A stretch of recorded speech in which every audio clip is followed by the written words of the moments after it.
کیا ہو اگر میں آپ سے کہوں کہ ہماری تاریخ کی کتابوں میں ایک ایسا سوراخ موجود ہے جو اگر سچ نکلا تو ہمیں پوری ہسٹری دوبارہ لکھنی پڑے گی۔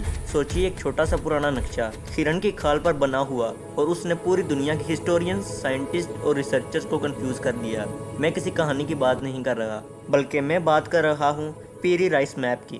1929 میں استنبول کے ٹوپ کاپی پیلس کے ارچائیو سے ایک پرانا نقشہ دریافت ہوا۔ یہ میپ 1513 کا تھا اور اوٹومن ایڈمائرل پیری رائس کے نام سے منسوب تھا۔ پہلی نظر میں یہ صرف ایک چارٹ لگتا تھا، لیکن جیسے ہی ایکسپرٹ نے اسے غور سے دیکھا انہیں احساس ہوا یہ کوئی عام نقشہ نہیں بلکہ یہ کچھ زیادہ ہی ایڈوانس ہے۔ اس نقشے میں کچھ ایسے علاقے موجود ہیں جو کبھی کسی نے دریافت ہی نہ کیے تھے۔ اس نقشے میں ساؤتھ امریکہ کی کوسٹ لائن اتنی زیادہ ایکوریٹ دکھائی گئی کہ آج کے ماڈرن کارٹوگرافرز بھی حیران ہیں۔ لیکن اصل شوق تب لگا جب ان لوگوں نے میپ کے بالکل نچلے حصے پر نظر ڈالی۔ وہاں ایک ایسی زمین نظر آئی جو آج کے انٹارکٹیکا سے بہت ملتی جلتی تھی۔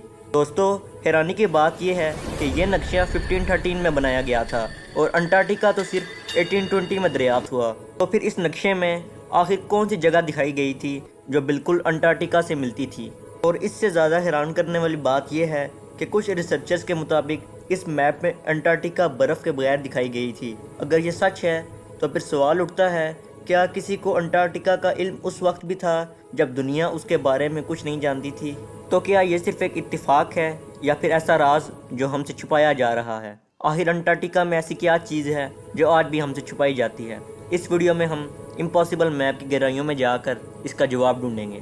سب سے پہلے بات کرتے ہیں پیری رائس پر۔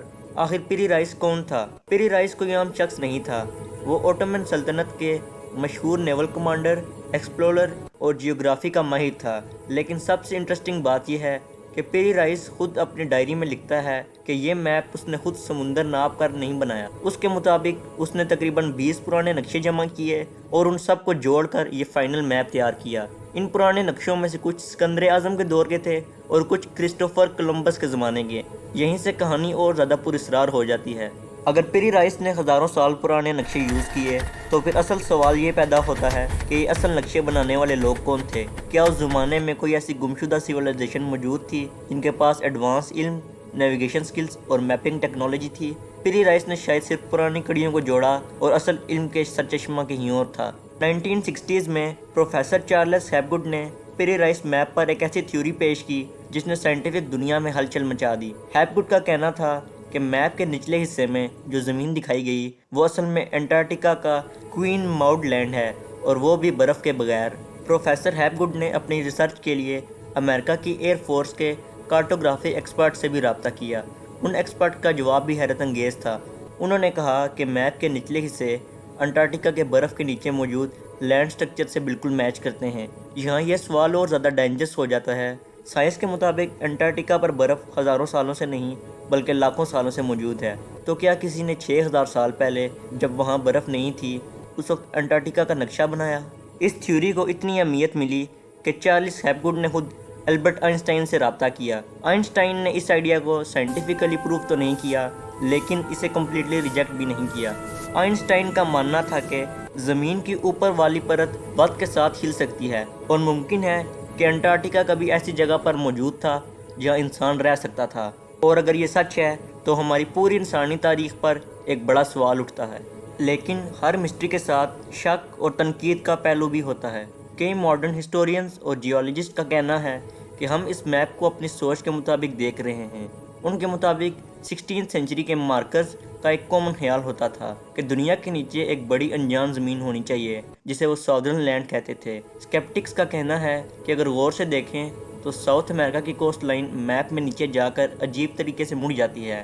ممکن ہے کہ پیری رائس کے پاس ہرن کی کھال کم پڑ رہی ہو، اس لیے اس نے ساؤتھ امریکہ کو ہی موڑ کر ایڈجسٹ کر دیا جو ہمیں آج انٹارکٹیکا جیسے لگتا ہے۔ اس کے علاوہ جیولوجسٹ کا کہنا ہے کہ انٹارکٹیکا پر برف تقریباً 15 ملین ایئر سے موجود ہے، اس لیے 6000 سال پہلے برف نہ ہونے کا دعویٰ ماڈرن سائنس کے خلاف جاتا ہے۔ لیکن کہانی یہاں ختم نہیں ہوتی۔ اگر صرف پیری رائس کا نقشہ ہوتا تو شاید ہم اسے ایک غلطی مان لیتے، مگر ایسے اور بھی امپاسبل میپ موجود ہیں۔ 1531 کا اورنٹیس فائنیس میپ انٹارکٹیکا کو بہت زیادہ ڈیٹیل کے ساتھ دکھاتا ہے۔ جس میں پہاڑ اور دریا تک نظر آتے ہیں۔ 1559 کا حجدی احمد میپ ایشیا اور امریکہ کے درمیان ایک زمینی پل دکھاتا ہے جو صرف آئس ایج کے دوران موجود تھا۔ یہ تمام نقشے ایک ہی بات کی طرف اشارہ کرتے ہیں کہ انسانی تاریخ میں شاید ایک ایسا دور گزرا ہے جہاں لوگ سمندروں کے ماہر تھے اور ان کے پاس ایسی میپنگ نالج تھی جو اپنے وقت سے ہزاروں سال آگے تھی۔ تو آخر سوال یہ ہے، اصل سچ کیا ہے؟ کیا پیری رائس میپ کسی پرانے اور بھولی ہوئی سپر سویلائزیشن کا ثبوت ہے، یا پھر یہ صرف اوٹومن علم، امیجنیشن اور کوانسیڈنٹ کا کمال ہے؟ جو بھی سچ ہو، ایک بات بالکل واضح ہے، یہ نقشے ہمیں مجبور کرتے ہیں کہ ہم اپنی تاریخ پر دوبارہ سوچیں۔ ہسٹری کوئی پتھر پر لکھی ہوئی چیز نہیں ہے، بلکہ نئی دریافتوں کے ساتھ بدلتی رہتی ہے۔ ہو سکتا ہے مستقبل میں ہمیں کوئی اور پرانا پنہ مل جائے جو اس راز سے ہمیشہ کے لیے پردہ اٹھا دے۔ آپ کا کیا خیال ہے؟ کیا یہ کسی پرانی سپر سویلائزیشن کا کام ہے یا صرف ایک عجیب اتفاق؟ اپنے رائے کمنٹ سیکشن میں ضرور بتائیں۔ اگر آپ کو ہسٹری کے ایسے چھپے ہوئے راز ایکسپلور کرنے ہیں تو میری پرانی ویڈیو جا کے ضرور دیکھیں۔ باقی ویڈیو کو لائک کر دیں، چینل کو سبسکرائب کر دیں۔ ملتے ہیں نیکسٹ ویڈیو میں، تب تک کے لیے اللہ حافظ۔